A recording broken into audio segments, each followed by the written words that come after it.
Acan. Acan. Mən bala.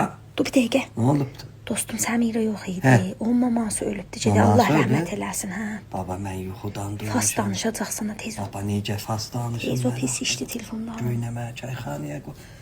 Alo. سلام دخترم. خوبی؟ ببین اصلا خودتو ناراحت نکن. این شطوریه که رو همه میخوابه.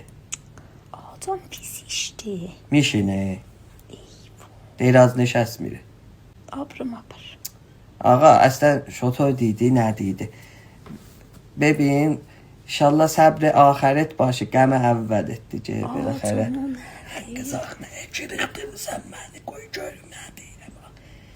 ببین راه دور بود این سری نتونستیم بیام ایشالله تو پدرت میام شام نهار جبران میکنیم. Boş başıma. Dede de öldürdü. تو امت تو ام. اصلا نمیایم راه دوره گارد برفینا میاد نمیتونیم بیام.